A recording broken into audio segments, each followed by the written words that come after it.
Welcome to Brands Hatch here in Kent for the penultimate round of the GB4 Championship. Now, it's obviously been a very historic and incredibly emotional week in the UK following the passing of Queen Elizabeth II, and we'd like to pass on our condolences to the royal family, and I know the teams and drivers will be paying their respects in their own appropriate way. But we are here for the racing. We have 3 exceptional races in the GB4 Championship coming up, alongside 3 in the GB3 Championship as well. So let's take a look at where we're racing this weekend. Well, it's time to head to West Kingsdown in Kent for the penultimate weekend of the season. Brands Hatch plays host to our penultimate... Oh, do you want to restart again? Sorry. All right. Well, to West Kingsdown in Kent we head, and to Brands Hatch for the penultimate race weekend of the season. What a fantastic circuit it is. Such a historic one, having been run in the Indy layout since the early 30s. It's been run time and time again, backwards, forwards, when it was dirt. It's been an incredible venue for motorsport inside the United Kingdom, with the Grand Prix loop, which will be running this weekend. It is one for the brave. So many great corners around here when you come through Paddock Hill up towards Druids. That entire Grand Prix loop with Hawthorns, Westfield and Sheen Curve up towards Stirlings. It is a track which requires bravery, it requires commitment, and it requires absolutely no fear. Here we ride on board Nicholas Taylor, our championship leader and winner of the George Russell Pole Position Cup. Brands Hatch GP circuit, what a circuit it is. The world famous Paddock Hill bend, dropping downhill, 1 and 3 drop down.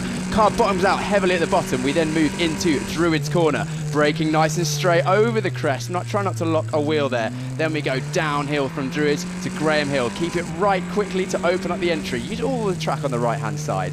Don't run wide on exit. There is a pressure sensor there. If you run wide, a photo will be taken and sent to the stewards. So we go left now onto the Grand Prix loop through Surtees Corner. Again, a lot of elevation change through here, going uphill at the exit. Not too much curve because the car will bottom out once again. Now a bit of a breather down Pilgrim's Drop under the bridge with the Hawthorns Corner, which is so much commitment into here. Barely a brake. I think that's just a lift there. So fast through there, and again no margin for error on the exit. We then have Westfield, which is a double right-hander, so first apex there, out to the curb, don't run too wide, a second kink there. We then go down and then up towards Sheen Curve, full commitment, completely blind, use the curb on the right-hand side, no curb on the exit, so don't touch that grass. We then have Stirlings, a banked left-hand corner. Again, don't go wide on the exit because there's no margin for error. And now the last corner, Clark Curve. So fast, so much commitment. Track falls away on the exit, so don't run wide. A little bit of a wobble there, but kept it nice and clean, and pole position for Nicholas Taylor in race 1. A great lap, and we're looking forward to some great racing. And I'm now joined by the championship leader, Nicholas Taylor from Fortec, and we've just seen a lap around the track, and you've gone around there considerably faster than everyone else, which means you've got that double pole position, but it also means you win the George Russell Pole Position Cup, which gets you an extra £1,000. So a good day already. Yeah, I mean, the car was amazing today. We were flying. I think Jared was in front of us in quali, and we just keep catching, so I knew we were going to be quick. I mean, throughout this whole session, I think the tyres were still warming up. Mark set the car up really well from yesterday. I mean, yesterday was only the Indy circuit, so we couldn't really tell. But since last week, we were quick anyway, so I think we knew the pace was going to be up there. Now, this is obviously the penultimate race weekend of the championship. You've got 19 points ahead of Max Maserati, who finished a few places back there. But, you know, Jared and Tom could, in theory, if you don't score points this weekend and they both, one of them wins both races, they could be up there. However, there's also another permutation where you could actually be the champion this weekend. Is that something you've thought about, or are you just focusing on the race as it goes? No, it's not. I mean, with this point system, you can't really think about that. I mean, the goal is this weekend is to score some good points, gain more in the championship towards Max and Jared, and then just get a good buffer for the last round. Now, last time out at Silverstone, obviously it was a very, very successful race weekend for you, getting that triple. Could you do it again today here at Brands Hatch? The circuit's a bit different. I mean, if you look at the back session from that onboard, I think the only overtaking zone is into turn 1, really, and maybe the last corner. Silverstone you can overtake anywhere. It's wide, and I think you probably can only go too wide at this track, or else you're going to crash. Okay, well, we're going to let you crack on. So Nicholas Taylor, double pole position for the first race today and the first race tomorrow as well. And Jared Waberski, very, very quick in those early laps there, but he came second in both. And Tom Mills, his teammate, will also be starting third in both races. And I believe that Piers is now with Tom Mills at Kevin Mills Racing. Thanks for that, John. Yeah, we're here at the Kevin Mills 10, and we've got Tom Mills here. Strong qualifying for you?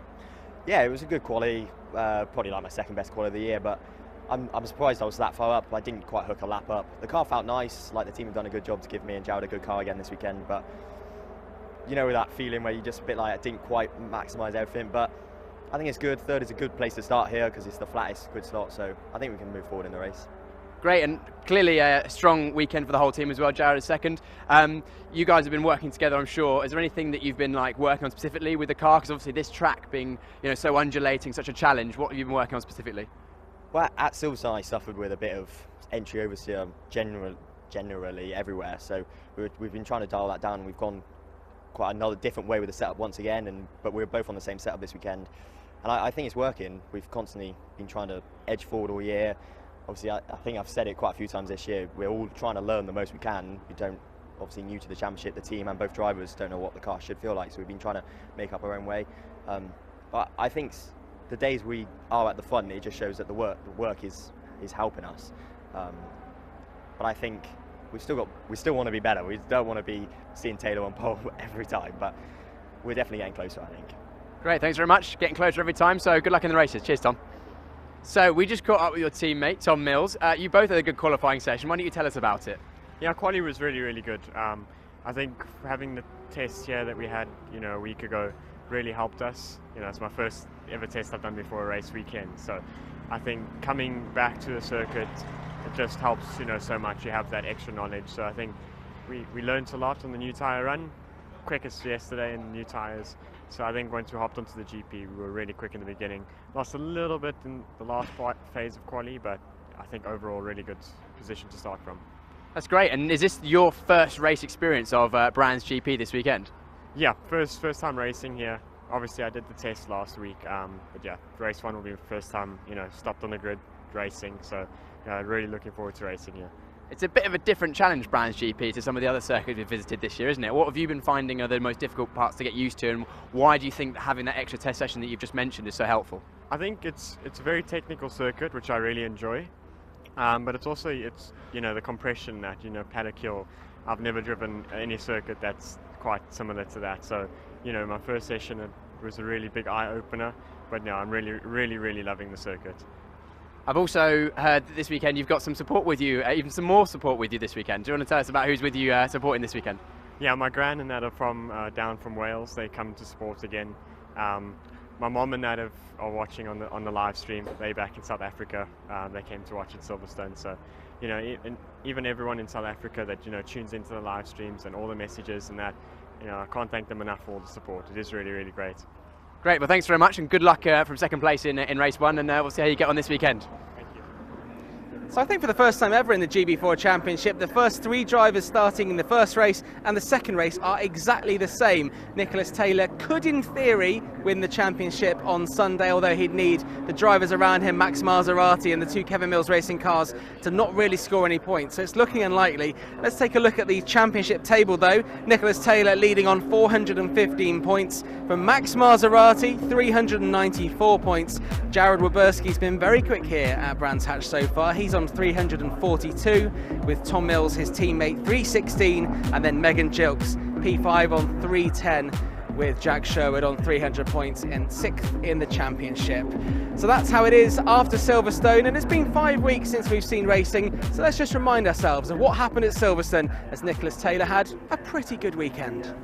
Highlights from round 16 of the GB4 Championship, partnered by the BRDC, would see Max Maserati start from first place, and he would hold that lead down into the first corner. Jack Sherwood with a superior launch from the second row of the grid up into second place, as he would get past Jared Waberski. A bit of a race down towards Magus Beckers and Chapel as Nicholas Taylor was trying to attack. On the race towards Abbey on the Hamilton Straight, though, it was Jack Sherwood looking to the outside with a fantastic move around the outside of Abbey, just making it stick, using the curb a little bit, but watch for Waberski behind, into the rear end of Maserati, up onto the rear of Jack Sherwood. The two of Waberski and Sherwood would be out of the race immediately, and a very scary crash indeed. Through all of that, as the safety car would come out, Nicholas Taylor was able to get himself up into the race lead before race control had called it. They would all slow down to safety car speed. Thankfully, Jack Sherwood and Jared Waberski would be out of the car, and both would be thankfully very safe indeed. There is Waberski, who would be a bit shocked, a bit stunned, and a bit irritated. But as the race would get back underway, Nicholas Nicholas Taylor would control at the front,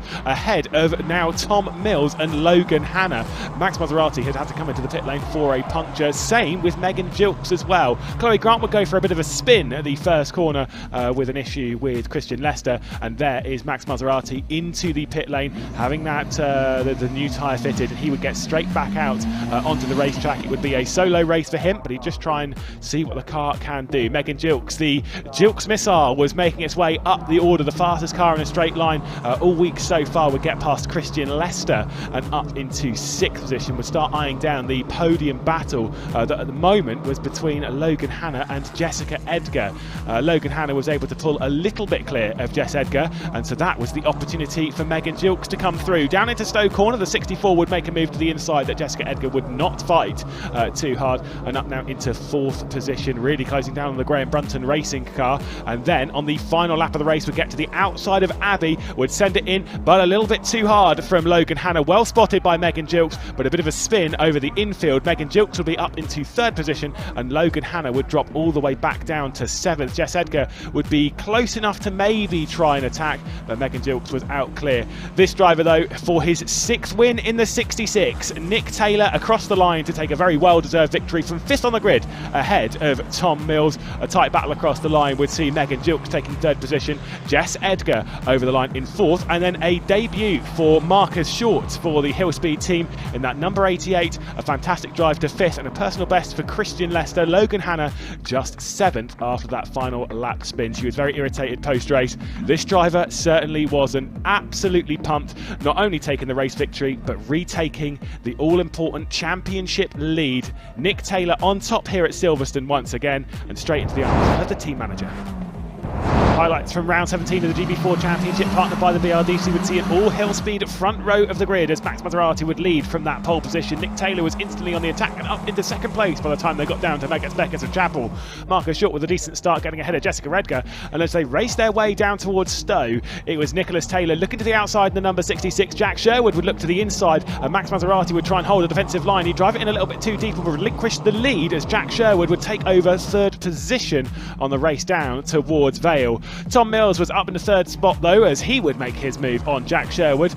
Sherwood had to be a little bit careful not to chop over the nose of Jared Wilberski, who was just waiting there in the Kevin Mills racing car. One way, then back the other for the number 78, and Jack Sherwood would try and get around the outside of the first corner at Cox. Would drive it in a little bit too deep, and this would create a bit of side-by-side action down towards everyone's favourite section of corners at Maggotts, Beckers and Chapel. Tom Mills, though, on the left-hand side would have the advantageous line going through the first bit, would hold it around the outside, and then a bit of a moment from Jack Sherwood, who did a fantastic job to hang on to the car, but it would stop his momentum out the corner. Tom Mills would take 3rd position, and then Jared Wilberski was able to take 4th by the time they got down to the end of the hangar straight. Megan Gilks was the next one to line up to pass, as Jack Sherwood was in a little bit over the curb on the exit of Abbey, and Megan Gilks holding the advantage. Logan Hanna was queuing up to try and pass the 78, was not able to do so, as getting back into the rhythm, Jack Sherwood was able to hang on from the Laser Tools Graham Brunton racing machine. This was the final lap of the race. These two were battling out for 3rd place on the grid, and it was a bit of a moment there as Wilberski would go around the outside of Brooklands. Tom Mills would give just about enough room on the exit of Luffield. The two of them would have a drag race towards the line, all behind Nicholas Taylor, who was dominant in victory once again. Max Maserati missing out once more, and then this drag race seeing Jared Wilberski taking it by just 1/10 of a second over his teammate Tom Mills. Megan Gilks unable to do anything to try and pass, and the number 66 does it again. Nick Taylor taking his 7th win of the GB4 Championship. In the final race of the weekend then, Christian Lester would start from pole position but would stall on the grid, dropping down to the back, would finally get back going again, but a very dramatic start to the race. They'd all head through the first corner, and Nick Taylor was already picking off 1, 2, 3, 4 drivers, getting past Logan Hanna on the race down towards Maggotts, Beckers and Chapel. Chloe Grant was in a little bit too deep, and Nicholas Taylor pounced straight around the outside of Luffield, and within a lap, well, he was looking for the triple at Silverstone for the 2nd time. He nearly got it earlier on in the season. This time though, he'd book his place, taking over the race lead at the head of the field by passing Chloe Grant. A fantastic opening lap for Nick Taylor, your championship leader. Behind, though, the race was still on. Chloe Grant under pressure, though, from Tom Mills straight down into the first corner. Mills grabbing himself over second position as he would fight his way up. Next one, Max Maserati in that hill speed, firing on all cylinders, dragging his teammate as well. Megan Gilks there, a bit of a squeeze coming up towards Stowe Corner, and Max Maserati was heading back onto the podium, looking for his 10th podium of the season, straight around the outside before they got into the braking zone at Vale. The train, though, was getting bigger. Tom Mills thought he was going to check out. Max Maserati was absolutely there, straight down the inside through the first corner at Copse. A little bit of contact between the two, pushing Tom Mills out wide as they would head down towards Magus, Beckers and Chapel. That would allow Megan Gilks to also come through. Jad Boberski knocking at the door, didn't have a great first race with a retirement at the start of the weekend. He was looking to book himself a second consecutive podium. Straight around the outside of Megan Gilks he would go, coming down to the Stowe Corner, and he would grab that podium, but it certainly wouldn't be over yet. Into Vale would have to defend. Jack Sherwood also knocking at the door, trying to book his way onto the podium, and that was Jarrod Bursky looking forward. There is Jack Sherwood to the inside, the number 78 Elite Motorsports car, trying to grab it. Ahead of all of that, though, it was a third consecutive victory, the triple at the weekend. Nicholas Taylor on top once again. A drag race towards the line in the background. Max Maserati would take a second position, and a very well-deserved one as well, as Jarrod Bursky would bounce back with a double podium. Nick Taylor on top, taking his 8th win of the season. Brilliant drive. Yeah, well, here down in the assembly area, Elite Motorsports have just pulled up. It's kind of good timing. They're offering us a sweet here, so I will just... You want one, Piers? I'm okay, thanks. He's okay, good. Right, we're here in the assembly area where we're obviously waiting for the cars to go out. It looks like there's something out on track, so it's a good opportunity for us to talk about this track here at Brands Hatch, Piers. It's a track that you've driven at quite a lot, and the first thing you notice behind is how undulating it is. When you play this on a game, or if you've ever done sim racing, you'll notice that it seems quite flat there, but here it's like we're on the side of a hill. We've seen it we can see it now, you can see it in the videos we've run, you can see the track going up and down. Of course, that's a big part of this circuit and why it makes it a driver's favourite. It's very narrow in places, it's really fast, full commitment, so it would be great to see these cars in action around this Grand Prix circuit, which doesn't get used that much throughout the year, so we're very lucky to be here racing on the GP circuit. And in terms of the corners where the most overtaking will take place, where do you think we're going to see most attacks? Obviously Nicholas Taylor starting on pole position and looking very strong, but also Kevin Mills Racing cars, they're looking very strong as well, so we could see hopefully a few full sends into the corner and a bit of overtaking.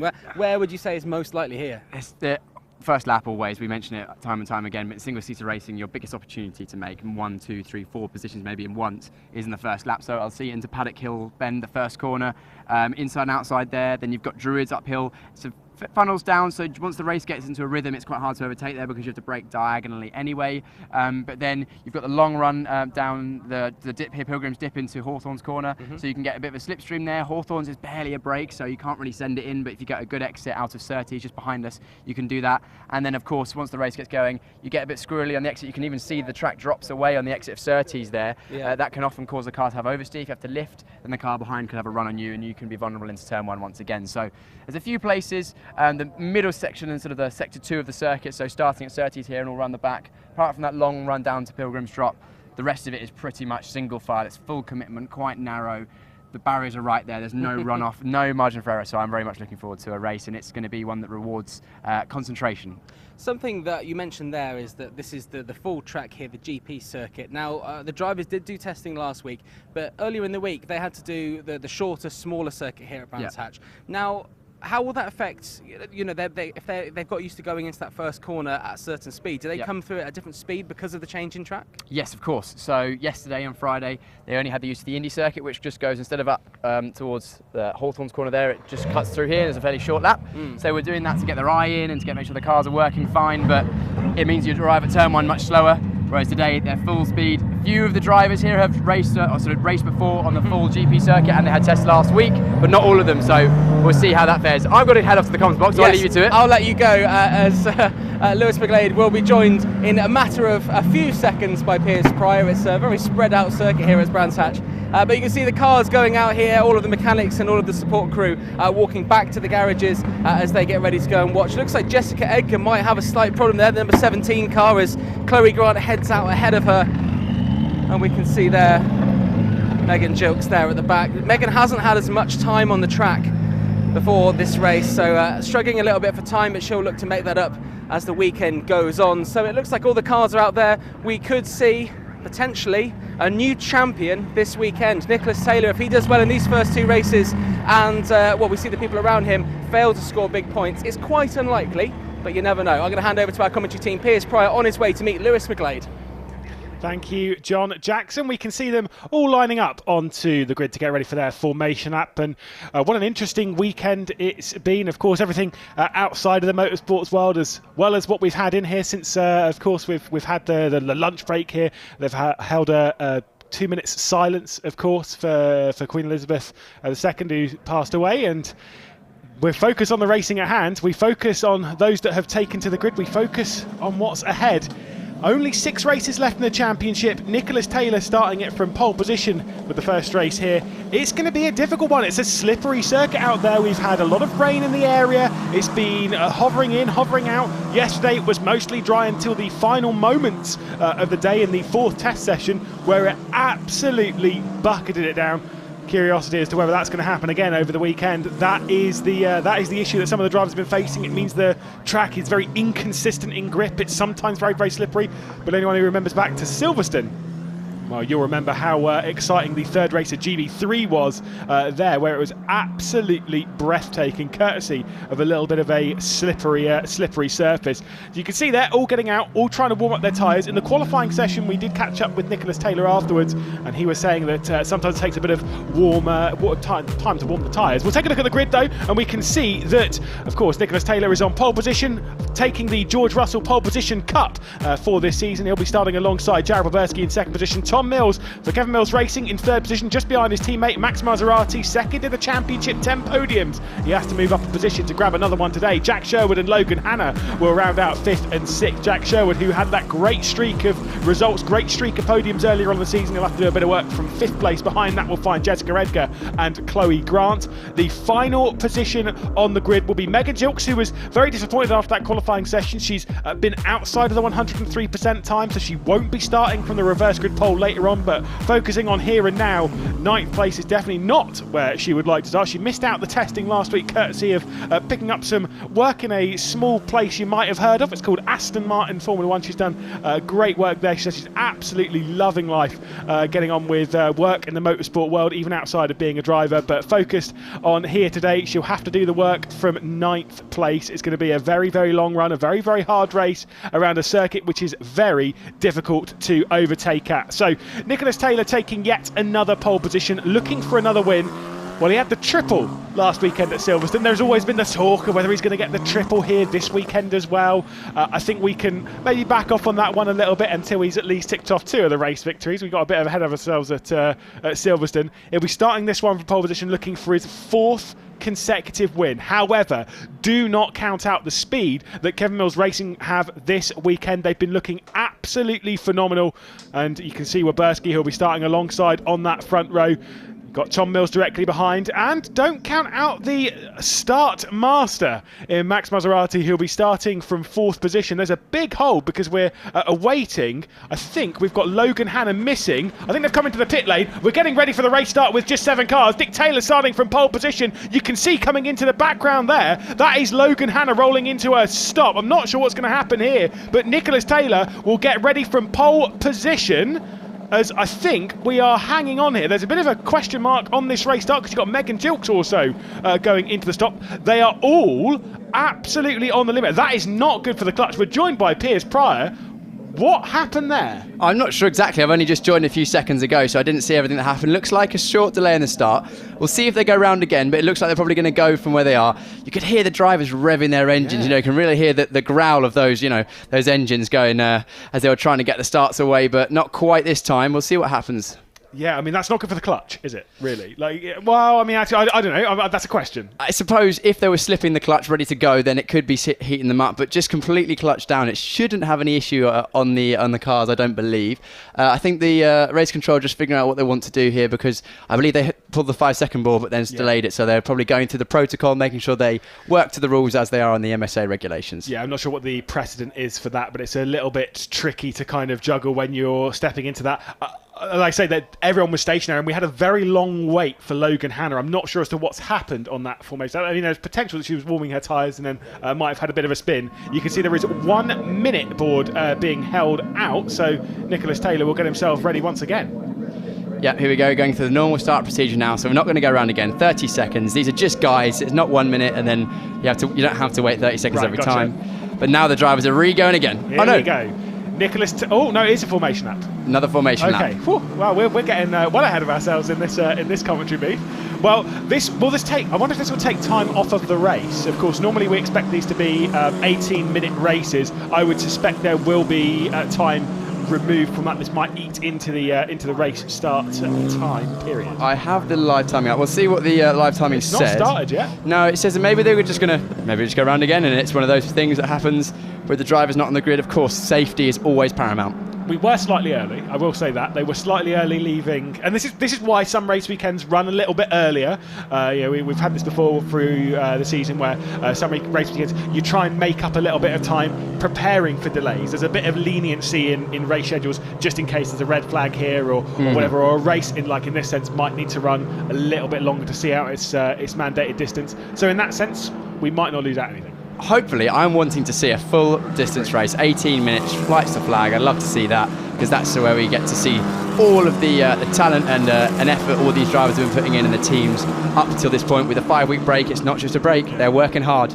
Yeah, they've been working hard a lot behind the scenes, obviously travelling around. We heard about Chloe Grant's escapades abroad and whatnot, going to France and then off to Italy a bit later on in the year in November. I mean, what a story that is. That's a great story, and shows that there's so much support these days for young talent in motorsport, and especially young female talent, because still these days young females are underrepresented in sport, both in motorsport, both in driving and also in the all areas of the sport, and there's a lot being done about that. We've seen with Megan Gilks as well, getting support from the Aston Martin Formula 1 team, and she's actually got herself a job or an internship. I'm not sure the exact role she's got, but it's great to see her currently involved in that camp. I mean, we'll need to get an official title as to what her job actually is, but yeah, very, very recent that she's been starting to work out of that camp. Race start here. We know how important it is on the race start. Paddock Hill up towards Druids. That's the most important bit of this race, surely. Absolutely the most important part of the race. As we mentioned, just on the pre-grid, it's the opportunity to make 2, 3, 4 places that will be so much easier than the middle of the race. Here we go. Nicholas Taylor in pole position, but Jared Boberski, we know how good he is at the start, and his racecraft, so we're watching out for him on the outside. Well, we're about to begin the final quarter of the season. Just 6 races until we will see our champion. Who will it be?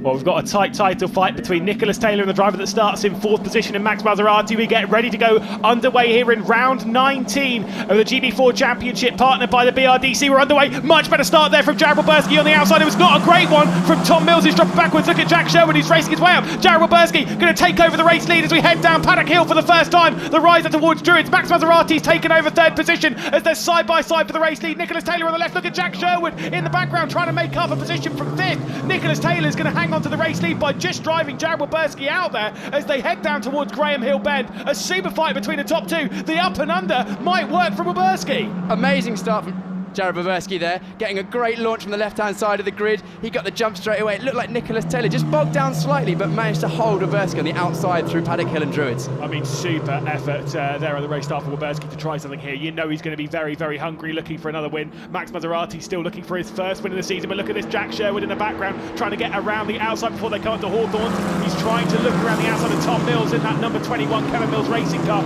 He does hang on to 4th position, does Tom Mills, as the 4 guys at the back just not able to keep up with Jack Sherwood, who had a great launch there from 5th spot. And look at this, coming down towards Dingledale. Jack Sherwood, he's sending it over the grass just slightly. My goodness, that was brave. That was very brave, and he pulled out early there. I think that was probably the best option, because it's a very fast and very committed corner there. Not really space for 2 cars. We've already mentioned this back section's full commitment, not particularly wide, no margin for error.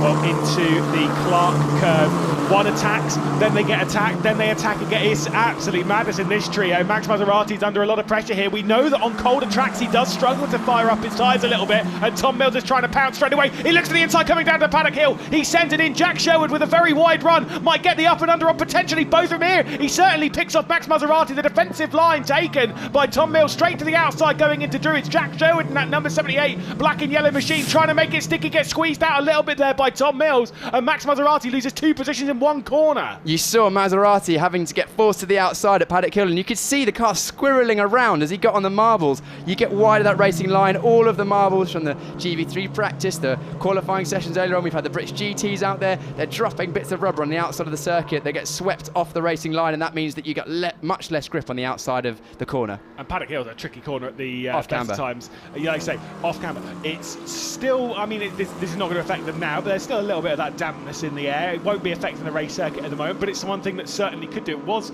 earlier on this morning in the testing, and yesterday certainly. Paddock Hill's a tricky corner, but when you've got all the weather in the air, it does make things a little bit even more tricky. Yes, it does. With the whoa, 2 wheels in the grass, Tom Mills. You do not want to be going on that grass. We just mentioned You were talking to me about this earlier. the dampness on the track that you just mentioned. The track dries quickly. However, the grass and the mud, especially under those trees around the back section, it really holds the moisture. You get 2 wheels, 2 of those rubber tyres on that grass, and you are on a one-way ticket to the barrier normally. Tom Mills just about holding it there. Yeah, you were telling me, running out a little bit wide going through Sheen. Sometimes it might not be so bad. You've got enough time to pull it back onto the track before the braking zone and heading through Stirling's. The mistake there from Jack Sherwood at turn 1 looked like he got a bit wobbly. He's weaving offline quite a lot. Maybe he's got some dirt on his tyres and trying to go around the outside of the previous lap on Tom Mills at this corner, Druids, because Tom Mills forced him right wide. It was great racing. Let's have a look at this again. Yeah, Tom Mills, 2 wheels. That is scary stuff. You can see the car wobbling around. There's so little grip. You did mention Sheen is about the only place on that middle sector around the GP loop that you've got any margin for error. You did that potentially at Hawthorne or Westfield, and we saw in GB3 qualifying. I think there was a couple of drivers that made a mistake there, and 2 wheels off the grass there can spell you or give you a one-way ticket to the barriers. Yeah, Callum Boyson particularly. We'll catch up with GB3 obviously a bit later on in the day, but yeah, we've had a couple of incidents over this end of the circuit coming through Hawthornton into Westfield Bend. If you take 2 wheels off, particularly here at Westfield, if you take 2 wheels off on that grass, see ya, goodbye, and it might even be weaker there. You can get a lot of damage on your car. It's such a fast part of the circuit, thankfully avoiding it there. I do remember with Tom Mills, remember back to Snetterton and the amount of track, particularly down to Agostini, that Tom Mills was using. He's very comfortable with using the white line and maybe even that little bit of tarmac just beyond it. He knows exactly, again, in a demonstration there, he knows exactly how wide that Kevin Mills racing car of his is. He makes the most of the track, and that is your job as a racing driver. We mentioned it at Snetterton. You want to make sure the track is as wide as possible. You use every inch of the circuit because that's how you're going to get the lap time. But you push it too far, drop 1 wheel on the grass in the wrong place, and it could be the end of your race. Well, Megan Gilks has made up a position, and you saw there just in the foreground, that was Logan and Jack Oh Sherwood. my God! Oh, Nick Taylor! Nick Taylor has been off at the first corner. What has happened to Nick Taylor? Has he just run wide? There is a lot of damage on the front end. I think he's just tapped this part of the barrier, the first part of the barrier coming through. And we were talking of the triple. Well, I think the championship has been blown wide open. Just as I was about to say, Nicholas Taylor, he's pulling a commanding lead, looks in control. He's pushed that small amount too much. We were literally just talking about Tom Mills using all the circuit, which is great to see. Just dropped a wheel just wide. Oh, actually, it looks like there's some. Is there rain?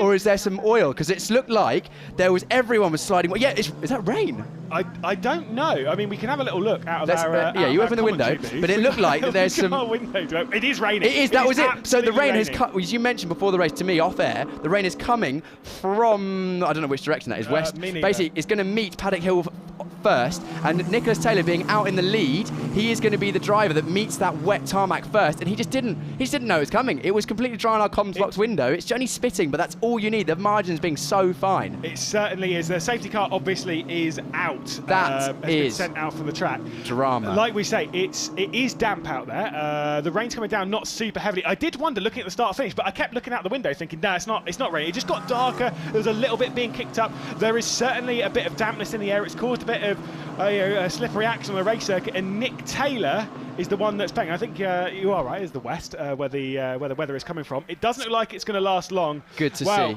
Good to see that Nicholas Taylor is physically okay. Of course, he'll be absolutely gutted and disappointed, and it's so unlucky because there's no way he could have known it started raining there. There's no radios in the GB4 to the team. And how much that car got kicked off. Because obviously a lot of over the weekend, we've had a lot of with British GT and etc. being run. let's be honest, there's been a lot of cars that have basically put 2 wheels out in that gravel, right? And they've dug basically like a trench. You could kind of see that as Nick Taylor went through it, the car went down in the trench and then got thrown back up. And that was where just the complete loss of control has come from. That is such a shame. It's one of those things that maybe comes with a bit of experience. You know, when you've raced a little bit, you get a little bit on your visor, you think, okay, maybe I can back off just a touch. We'll take a look at another replay as to this moment for Nick Taylor in a second, and we'll talk through. You can kind of see here. So he's out sideways. He then gets caught in that rut. Or you could see he'd lost it quite early in the corner. He arrived at the bottom of Paddock Hill completely. So Jack Sherwood nearly doing exactly the same thing as well. So you can see all the drivers arriving at Paddock Hill, realising it's wet, but too late. And then once you get sideways, especially when it's wet like that, the rain coming down much heavier. Now this is going to be... They've got a pit, surely, for wets. This is going to be the call for the drivers. Are they going to stay in? Are they going to go out? But Nicholas Taylor, so unlucky, he arrived there first. He may have seen a couple of spots in the visor, and we often talk about it as commentators. Yeah, the rain on your visor often doesn't translate to the rain on the circuit. You can see a few spits, and some circuits it matters more than others depending on the tarmac, and you can see how wet it is now. You can see how much of the track's being left, and these cars slicks in the wet. A lot of the drivers, people listening at home, may have never driven on slick tyres because they, you know, a lot of the series, even in road cars, they have groove tyres. A lot of the series going through have groove tyres even in dry, but slick tyre in the wet is completely binary grip. You have very little when you are gripping, but as soon as the car slides, it's almost like you're on ice. Look at this around this part of the circuit. It looks lovely. It looks like an absolutely lovely day here in Kent. It's madness out there. Considering this track isn't very long, it's crazy how much it's switching up. Just to let you know as well, you can see that there is, there you can see the rain's coming down from that camera angle. As much as it says 4 of 12 laps, this race will go down to time. That is a guarantee. When a safety car comes out, the 18 minutes, 12 laps, it's because 12 laps is what they'll do if they're running an actual race time. We're certainly not. There is 9 minutes and 10 seconds left in this race. No one coming into the pit lane, so they are going to risk it. I mean, this is the thing, is that as much as I've said there it's wet, is it really wet? Or is it treading around carefully in slicks? At this stage, it's very much that border. I'm looking to where the rain is coming from. We've got a dark cloud directly above us, which has caused this drama in the race. A lot of the drivers doing so well to stay on, but Nicholas Taylor being very unlucky to have been removed from the race. But we have blue sky almost directly behind it, so it doesn't look like it's going to rain anymore. And this would be almost completely at the discretion of the drivers whether they think, is it going to stay wet enough for me to, you know, to go out on wets. You can see the drivers now trying different parts of the circuit. You saw at the last corner both Kevin Mills racing cars trying the outside of what's the last corner? Clark, yes, the last corner they were going wide there because there's often a lot more grip off the road, off the racing line. Some corners you don't really have a choice. Paddock Hill is often, because it kind of goes round a corner and down a dip and it's off camber, you kind of have to stay somewhat on the racing line. But corners like Druids, you might break off the line on the inside to stay away from the rubber to stop you locking a wheel. You'll then move to the outside of the corner and keep that minimum speed a little bit higher on the part of the track that has slightly more grip. And the reason the circuit gets more slippery on the racing line when it's wet is through the months and years of all these racing cars on slick tyres pounding round at the same racing line, the fastest ideal racing line in the dry, it creates not only a smoother tarmac but also a layer of rubber on the racing line, which is why the circuit gets faster throughout the race weekend. But when you have then add water on top of that, you have a complete layer of basically water that stops the car and the tyres of the car actually touching the circuit effectively, and creates like a lubricant. And then off you go, as you saw Nicholas Taylor. God, he's going to be absolutely gutted. He was thinking, you know, pole position, drive away, championship lead. He's probably thinking just get it to the end of the season at this point. But this shows how unpredictable motorsport can be. Well, look at the bad luck that Max Maserati dealt with last round, where you know, he got not involved in the incident, but there was the incident ahead of him that then caused damage to his car. You know, he got a puncture from that. Then basically had to start from the back and then had a bit more drama. I mean, he took it quite well in the sense of he was like, Nick Taylor had his bad luck at Snetterton. I've had my bad luck here. There seems to be some more of that heading towards Nick Taylor. That is motorsport. There, you know, unfortunately, as much as a lot of us don't like to think about it, luck plays a very big factor. Of course it does. Luck is... A lot of people say you make your own luck, and a lot of the time I agree with that. You do, have, to a certain extent, make your own luck. You have to be at the right place at the right time to pick up on opportunities and not put yourself in positions to go wrong. But I don't know what else Nicholas Taylor could have done. It's hard to say. I'm sure, I hope we get to speak to him at some point if he's in a position and wants to speak to us, to hear whether he had any spots of rain on the visor before he arrived at turn 1, or if it could have even been that it had been raining at turn 1, the cloud was stationary there, he goes fully committed into the corner, halfway through the corner, circuit was wet, that's it, end of race. At that point, there's not a huge amount a driver can do. Yeah, like I say, I mean, there's not many harder corners to come across on a circuit where you're trying to work out the grip as you go. Paddock Hill is insanely, you lose grip anyway as you go down it, and so doubly so with a slippery surface. You can kind of see the rain. It seems to have stopped around here, as we're quite right where the clouds are coming from. We should be meteorologists. We're very good at this. We are. Like I said, the cloud cover is kind of separated a little bit. It's kind of moving away from the circuit. We're clearing up a little bit. We shouldn't really have any rain from now until the end of the race, realistically. But this is what we were talking about. Anyone who's kind of sat there being like, oh, that was a weird shower and whatnot, this is how this week's going to be. I'm not joking. This is how the 2 days here, today and tomorrow, are going to be. It's how the week's been before. It's how it's going to go. It's a changeable circuit. It always kind of is at Brands Hatch. Oh, there he is. Wow, someone needs to go and give him a hug. I'm sure he'll run back to the garage at some point, but that is a very, very rough way to start your weekend. It is a very rough way to start your weekend, but looking at the flip side of the coin, these drivers in GB4, they're at the start of their motorsport career, especially Nicholas Taylor. It's his first season in car racing. It's moments like this, it's setbacks like this that can potentially make or break a driver. If he bounces back from that and learns from this, he will take this with him through to the pinnacle of his career, and he will have learned from this. He'll know what he could have done better after processing it, and it could make him into a better driver. However, at this stage, I'm sure he will be absolutely gutted and probably kicking himself or cursing bad luck. But regardless, he's going to have to make the most of his good grid slot tomorrow's race to try and salvage some points and stay in the championship lead this weekend, as we are now looking at Max Maserati. Did you ever? Well, we'll get the race started, then I'll ask you the question. I was going to ask. Lights out on the safety car. We are going this lap. Things ready when it comes to weather. You're absolutely right. We are about to go racing. There is 4 minutes and 15 seconds left in this race. Jared Wilburski has control. You've got Tom Mills behind, you've got Jack Sherwood, you've got Max Maserati, and you've got Jess Edgar, the top 5. We're back racing here at Brands Hatch with not very long, 3 laps left to go in this race. We'll see who's going to take victory in the first race of the weekend as we race our way. Look at the start from Tom Mills, though. He's going to get to the outside, coming out towards Paddock Hill. Watch out for how slippery it's going to be, though, as they drive their way in for the first racing laps in a while. Jared Wilburski holds it up to the apex, the up and under potentially coming from his teammate Jack Sherwood, though. He might be a part of the mix in the foreground as he's going to look to the outside, getting around the outside of Tom Mills. He sends it in at the second corner of the track. He's still hanging along there. He might be to the inside. There was nothing between the two of them there. My goodness me. Tom Mills hangs on to second, but that was super tight. Nothing but a piece of printer paper between them now, side by side. Jack Sherwood looking at the inside, but closing the door once again. Tom Mills. Those two Kevin Mills racing cars are so close as well. This is 4-way fight for the lead now as Max Maserati joins the party. Wow, did you see how Jack Sherwood was again looking around the outside before slightly backing out before we head down towards Hawthorns? Here we go. Here's the drag race. Now, this happened on the first lap between Tom Mills. You can see how slippery it is uphill, running through Hawthorns Bend. You've got Jess Edgar looking. By the way, Jess Edgar looking on the attack. Jack Sherwood, though, he's all over Tom Mills. He's looking to the outside, inside, outside again. Going through Westfield, but I think it might be out a little bit wide there from Tom Mills. Certainly was. This is where Jack Sherwood had a look on the first lap of the race, coming up through Dingledale, up towards Sheen Curve. Jess Edgar, though, looking absolutely fantastic at the restart of this race. Jess Edgar doing excellent. This is probably one of her best showings this year so far in her early stage in her racing career. She's right up the top 5, maybe G'd by the fact that she's right up there and obviously finding some grip on this slippery surface.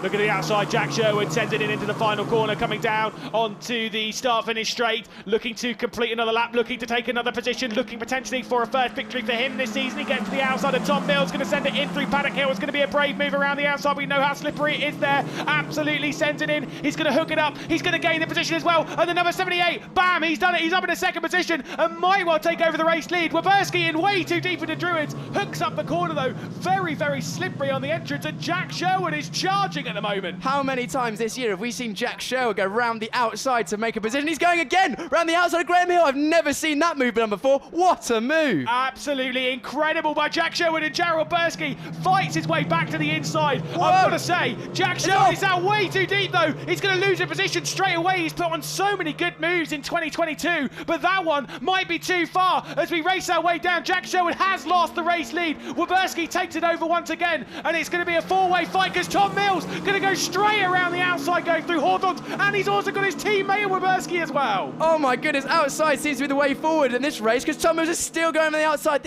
I said at the start of this race, it's single file. GB4 has proven me wrong. Absolutely sensational once again in GB4. Side by side, going through Sheen Curve. You don't see that too often. Waberski hangs on a second. It's back to a Kevin Mills Racing 1-2. I bet his heart is absolutely racing right now. I think you've got still Max Maserati in 4th position. Jess Edgar still there, looking for the outside once again. Outside all day. Jack Sherwood sends it in once again. He's picked over 2nd position as we start the final lap of this race. Tom Mills in charge at the moment. Oh my goodness, that's Jack Sherwood's gone 3rd, 2nd, 1st, 2nd, 3rd, 2nd in that one lap. That's so much action. And now he's breathing down on Tom Mills, our race leader. And Jack Sherwood's looking for his 2nd victory. Of course, he had that string of podiums. 5 podiums ended in that victory a bit earlier on in the season, the final race at Snetterton, where he got 3 podiums in 1 round. Tom Mills yet to take a victory, though, in the GB4 Championship of 2022. And he is sat right there in the race lead, right in prime position at the moment. But he's got one of the best overtakers in the championship sat right on his rear end. This is going to be a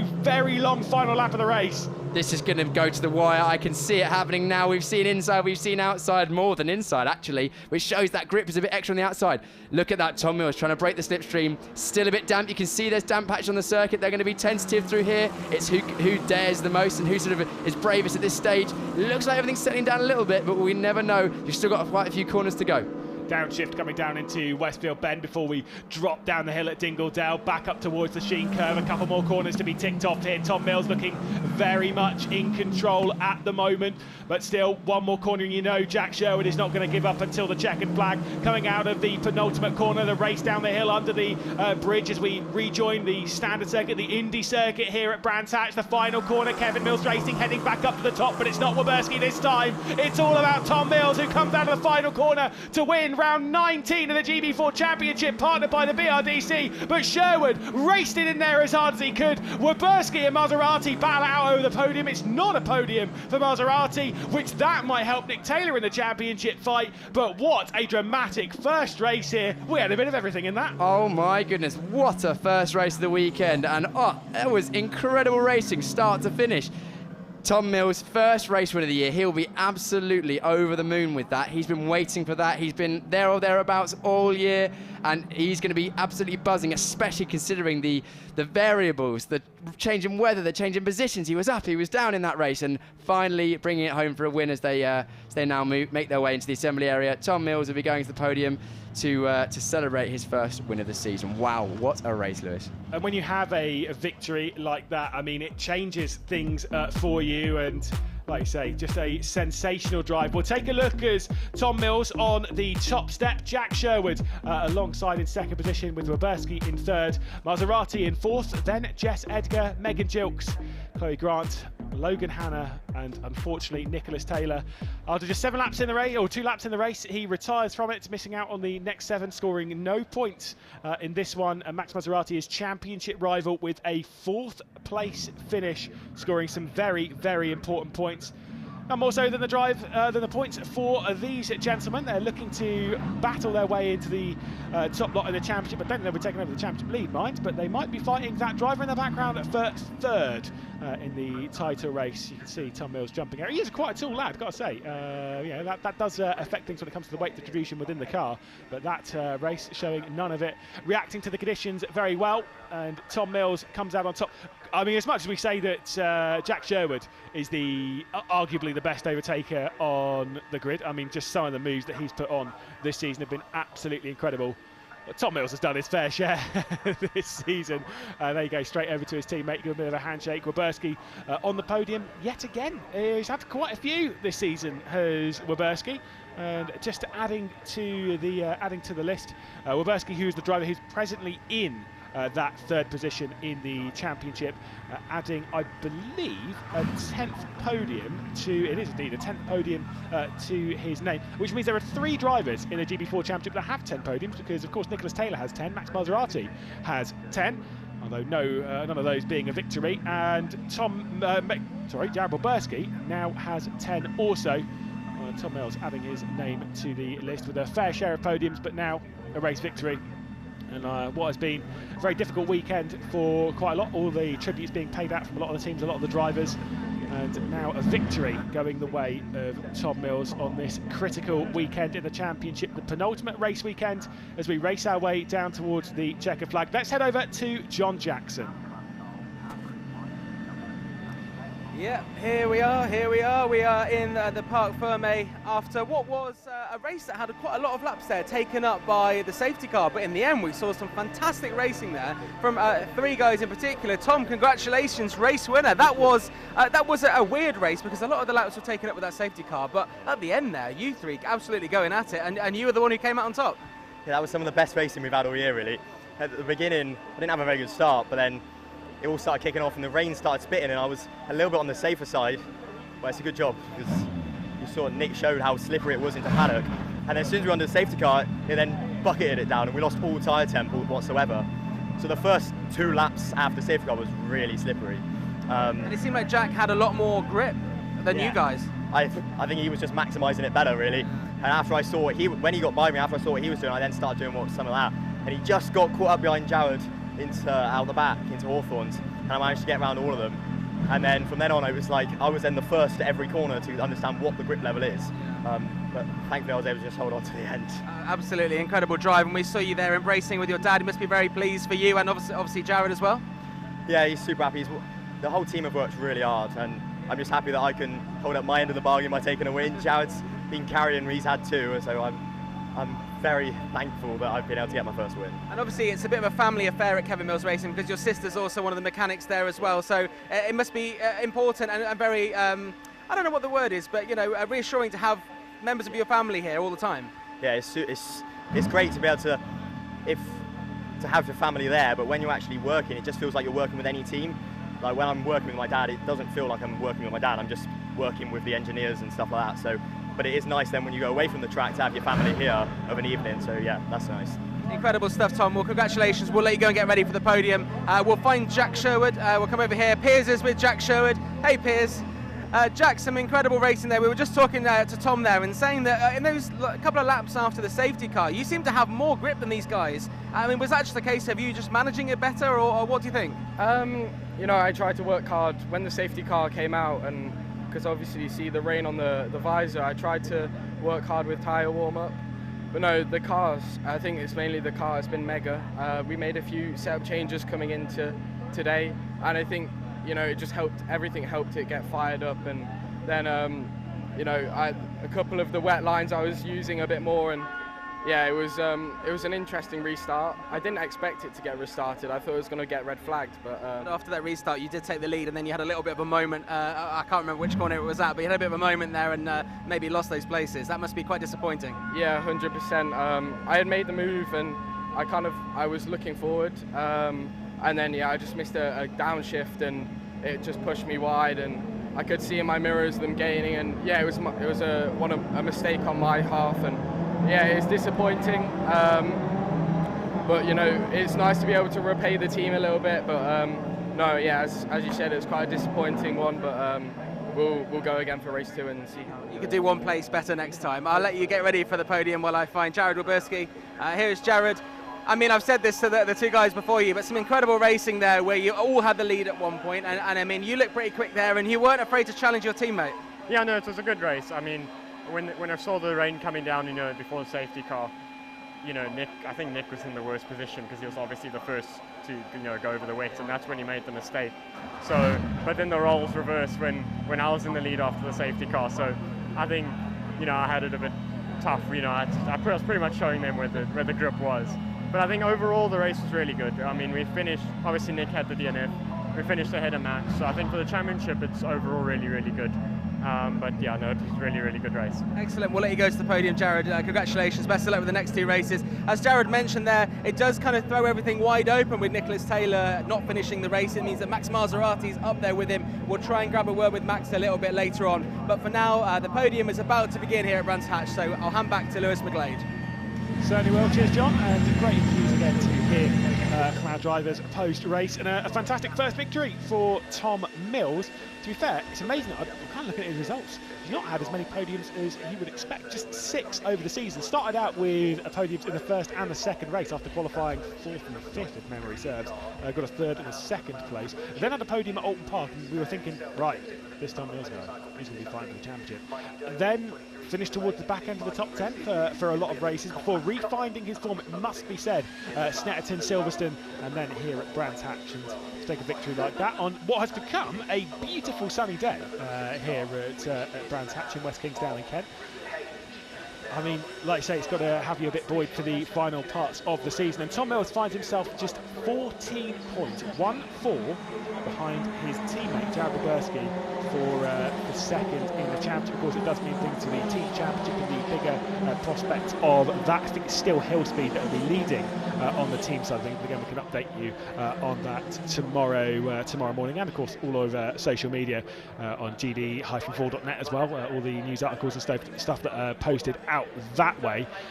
But as we'll welcome our drivers out onto the podium, Wyberski will come out first onto the podium. Of course, the driver that finished in 3rd place, he'll take over the 3rd position in the race, but 3rd position in the standings as well. 2nd place in the race was Jack Sherwood, who's 5th in the standings in that tight fight with Wyberski and Mills, and then Tom Mills taking over his top step for the very first time in the GB4 Championship. It's his 3rd consecutive weekend though with a podium and a super victory. You know I have to update you on the championship points as well because we love that. You like drama in the GB4 Championship, and so do we. The top of the championship is level with 5 races left to go. Nick Taylor on 415 points, Max Maserati 415 points, and with five races left to go, essentially 3 days left of racing. One more this weekend before we have 2 more when we get to Donington Park in the middle of October.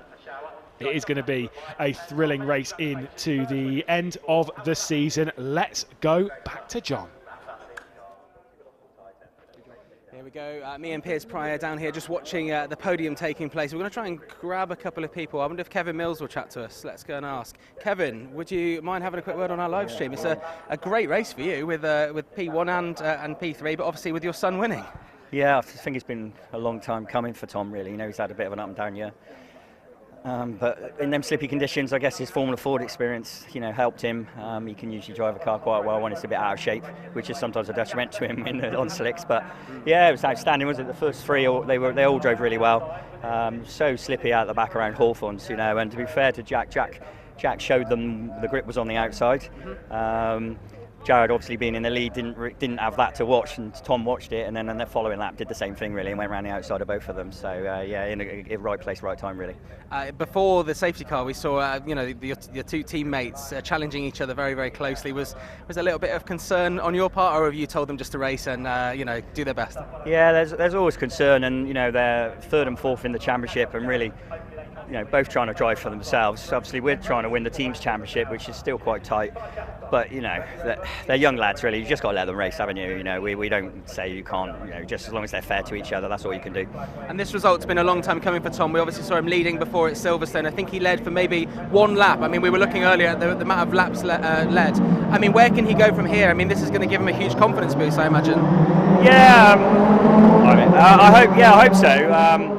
I think he has. You know, his head has gone down a few times during the year. You know, but you know, he's stuck at it and kept at it. You know, but you know, for us as a team, it's been a steep learning curve for us. You know, we've come from Formula Ford going up against really GB3 teams that have come down. You know, so it's not always, you know, about that the driver ain't quite done it. Sometimes we just haven't had the car right. You know, and but every weekend now we get closer and closer, and the car's more right more often. You know, so. That gives the boys confidence, and they know they can lean on the car more, and they're more comfortable. And I think it's starting to show now. Excellent stuff. Well, we'll wish you the best of luck for the 2 races tomorrow, and go and celebrate with Tom now. Thank you. Kevin Mills from Kevin Mills Racing. As I think we might probably have to get off the track, Piers. We'll walk slightly backwards here. Let's have a look. Whose father have we got? We've got Jared's dad, Garth Wyberski. Let's see if he'll chat to us. Can we? can we grab a quick word with Mr. Werberski Senior? Is that okay? You must be very proud to see Jared driving so well, and like, I mean, the fight between the front three was exceptional there. Yeah, I think it was a fantastic race. All credit to Sherwood. He yesterday when it rained, he stayed out a couple of laps and learned to track. Everybody else came in, so definitely Jack drove fantastically in the last race. Jared was a little bit unlucky. I wouldn't like to be the leading car on the wet track, and never driven it really in the wet. So it was a very, very good race, and of course Tom. This race was made for Tom. It was slippery track, very similar to Formula Ford conditions, on a circuit that he knows really well. So congratulations to Tom, Kevin, the team. I think we've done a fantastic result, and it's brought the championship close with Nicholas not finishing. So yeah, it's Jared's 30 points behind. Max and Nicholas are tied, so it looks like it's going to go to the last round in Donington. Now we know there's always a lot of people watching back home in South Africa, but I believe Jared's grandma's here? Yeah, his grand and his aunt are here. They stay in Wales, so it's nice of him to come up and do the trip. And they seem to bring us luck, so it's very good. Excellent stuff. Well, we saw the whole family come over at Silverstone, so it's nice to know that Jared's got more family around. But it's nice that you've always been here as his right-hand man, I'm going to say. Garth, thank you very much. We'll catch up with you as the weekend goes on there.